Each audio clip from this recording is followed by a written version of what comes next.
Bonjour à tous, c'est Tolo et bienvenue sur ce podcast où on vient déconstruire les sujets de société et souvent l'idéologie dominante, non pas dans le but de troller ou de crier au complot, mais pour réveiller les futurs leaders conscients, disruptifs et impactants qui vont déconstruire le monde d'aujourd'hui et construire le monde de demain. Alors, une fois n'est pas coutume, je crois que c'est ma semaine Marvel Fitness, mais je suis obligé parce que à chaque fois je me lève et j'ai envie de dire des choses à ce sujet et je pense que ça peut être très instructif pour tout le monde. Donc tout d'abord déjà merci pour tous les partages qu'il y a eu, pour tous les commentaires. Je sens que les personnes connaissent ce sujet. Certains peuvent retourner leur veste et je peux le comprendre parce qu'ils ne connaissent pas, ils n'ont pas suivi forcément tout le sujet et ne comprennent pas en fait le contexte des extraits qui sont montés dans certaines vidéos des parties civiles. Moi, personnellement, je sais exactement dans quel contexte ça a été dit et je sais que ça n'a pas été forcément fait dans l'intention que ça peut laisser paraître, en tout cas à travers ces vidéos. Mais je précise aussi que ici, ce n'est pas une chaîne dédiée à Marvel Fitness, même si effectivement c'est le 4e épisode que je fais sur ce sujet-là. C'est juste que pour moi, c'est une manière aussi de rebondir et finalement d'éveiller sur certains points, de mettre en lumière certains points. Alors, je vais pas le cacher, c'est quand même une affaire qui me touche et je vais expliquer pourquoi elle me touche plus que l'affaire Floyd, Adama ou autre, ou pourquoi elle peut plus me toucher que d'autres affaires peut-être médiatisées un peu dans le même style où les personnes sont diabolisées. C'est que dans cette affaire, en fait, il n'y a pas forcément de sponsoring, d'instrumentalisation, c'est pas forcément pris par des groupes ou des institutions supérieures. Et surtout, par rapport à des gens un peu plus connus, on sait que Marvel, lui, il n'y a pas de réseau. Une personne connue, on ne sait pas, peut-être qu'il est dans un réseau ou il avait déjà des connaissances, mais dans le cas de Marvel, c'est vraiment le mec du quotidien, le mec qui a pris sa caméra pour faire des petites vidéos, pour se faire un peu d'argent, et il y a personne derrière lui, mis à part ses proches, qui font un super boulot, dans une très bonne énergie. Et donc c'est pour ça que ça me touche, parce que il se prend un rouleau compresseur systémique, alors que lui, c'est personne. Et donc, je pense que ils ont raison, il faut faire de cette affaire un cas d'école, il faut faire de cette affaire un exemple, mais pas du tout dans le sens qu'ils pensent, c'est dans le sens où ça va nous permettre, nous, le petit peuple, de mettre en lumière ce qu'il se joue normalement à des niveaux qu'on peut ne pas voir, parce que des fois, il y a des choses... Il y a des réseaux derrière, même dans les cas les plus graves, dans les affaires les plus graves comme la pédocriminalité, il y a des réseaux derrière qui fait que on ne comprend pas toujours les sentences, on ne comprend pas toujours ce qui se passe au niveau de la justice et pourquoi on en arrive à des incohérences où les personnes sont potentiellement en liberté alors qu'elles ont fait plus de choses graves, des choses beaucoup plus graves que Marvel qui a juste posté des vidéos sur Internet. Donc, c'est un peu d'ailleurs, là ce que je viens d'expliquer, c'est un peu l'objet de ce podcast-là, de cet épisode, c'est qu'on va mettre en lumière certaines choses et pourquoi les dés étaient pipés d'avance et comment fonctionne finalement la justice pour qu'elle serve toujours les mêmes privilégiés. Mais avant ça, je vais quand même revenir sur les erreurs que Marvel a commis. Erreurs, malheureusement pour lui, il pouvait pas forcément le savoir, mais c'est il est rentré dans la peau de l'influenceur qui filme un peu son quotidien et qui raconte toute sa life et tous ses états d'âme à travers des stories ou des vidéos YouTube. Et notamment, comme dans son quotidien, c'est essentiellement fait de drama, il nous a raconté ses clashs, ses énervements, ses coups de sang, parfois justifiés, parfois un peu moins, mais souvent assez justifiés au vu de toutes les fausses accusations qu'il a pu subir par notamment une certaine illustratrice. Et donc, il a répondu coup pour coup, mais à un certain niveau aussi, il faut dire que il s'est pris un plus gros coup que d'autres, puisque c'est lui qui s'est fait striker sa chaîne. En tout cas, la vraie erreur qu'il a fait, c'est que il a agi comme ça sans savoir qui il y avait en face. Et en face, il n'y avait pas un YouTuber, il n'y avait pas une personne lambda, il y avait le système judiciaire, puisque dans les parties civiles, il y a une avocate dont ses proches font partie d'un réseau discret, on va dire. Et donc ça a été sa grosse erreur, ça a été de penser qu'il allait agir sur les réseaux sociaux comme il aurait pu le faire dans la vraie vie, c'est-à-dire juste cette petite recherche de vérité et répondre point par point à chaque fois, tout en faisant ce rôle un peu de vlogueur, influenceur, où il nous partageait un peu avec humour son quotidien. Mais donc en fait, les leçons qu'il faut retenir de ça, c'est que en face, ça rigolait vraiment pas. Parce que elle avait déjà toute la trame de ce qui allait se passer et de ce qu'elle voulait dans son dossier. Donc, elle a constitué un dossier de plus de 5000 pièces. Après, je ne sais pas exactement ce que sont ces pièces, mais ce qu'elles représentent. Mais en tout cas, il y a plus de 5000 pièces. Ils l'ont analysé jour et nuit, enregistré jour et nuit pour constituer ce dossier. Et ça date pas d'il y a 2 mois. Ils ont fait ça depuis 1 an et demi, je pense. Et donc, il faut savoir que quand on pense comme un mec du quotidien, on pense comme Marvel. On dit, on a une injustice, on le règle. Quand on pense comme une avocate, on sait qu'il y a la vraie vie, il y a les réseaux sociaux, mais il y a surtout le système judiciaire. Et c'est là que je pense que on doit tous apprendre des leçons de ça, et on doit tous finalement s'élever en connaissance et en niveau de conscience. C'est qu'on vit dans un pays, effectivement, où il y a la vraie vie, les réseaux sociaux, le système judiciaire et d'autres systèmes, et que pour ne plus que ça se reproduise, on comprenne comment ça fonctionne et on sache d'avance si les dés sont pipés et si ça vaut le coup de jouer ce jeu-là ou pas. Donc finalement, pour moi, c'est très important et j'avais un peu hésité de faire trop de vidéos, trop de podcasts sur Marvel parce que c'était pas mon domaine, le feed game, c'est pas mon domaine, les dramas, mais en fait, ça rejoint complètement le thème de mon podcast et je pense que c'est vraiment éducatif et à un certain niveau, on continue son boulot éducatif qu'il avait commencé et là, il sert d'exemple. Donc, ce qu'il faut comprendre dans cette affaire, et comme je le disais, c'est que rien ne s'est joué là où on pensait. Donc nous, on était divertis par cette recherche de vérité et par ce démontage point par point. Eux, ils étaient en train de construire leur dossier et préparer, on va le dire comme ça en métaphore, la fête d'anniversaire de l'avocate et de l'illustratrice. Et Marvel n'était pas forcément l'invité de cet anniversaire qui était en fait le procès, c'était plutôt le cadeau. Ils allaient se faire Marvel, ils avaient préparé tout ça et je vais revenir justement sur l'avant-procès et surtout ce qui m'a été demandé un peu dans les commentaires, c'est quoi cette histoire de franc-maçonnerie, est-ce qu'on en sait plus?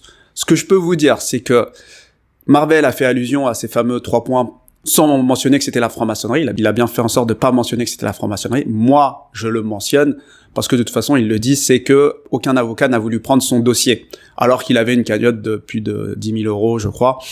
Donc, ce qu'il faut savoir, c'est simplement que les francs-maçons se reconnaissent à travers des poignées de main, à travers des signatures particulières, donc qui sont ponctuées de 3 points. Donc vous tapez 3 points franc-maçonnerie, vous allez trouver ce dont je parle. Et donc ça apparaissait très probablement sur les documents qu'il devait fournir aux avocats qui devaient le défendre et qui ces avocats ont gentiment décliné. Donc Marvel Fitness en parle lui-même dans ses vidéos, mais très rapidement. Moi, j'ai percuté tout de suite, mais c'est moi et moi je vous le partage et donc c'est moi qui dis le réseau de la franc-maçonnerie. Après, peu importe quel réseau c'est, l'important c'est de savoir qu'elle a le bras long et de toute façon, dans les choses un peu bizarres, c'est que elle les proches du bâtonnier de Paris, c'est lui-même qui l'a autorisé à être et avocate et partie civile, alors qu'il a lui-même, donc on peut dire son nom, c'est Cousy, il a lui-même empêché Juan Branco d'être dans cette situation, donc Juan Branco qui est avocat, dans d'autres dossiers où il était potentiellement, il y avait non pas conflit d'intérêts, mais simplement, il disait qu'on devait vérifier l'indépendance entre l'avocat et son client.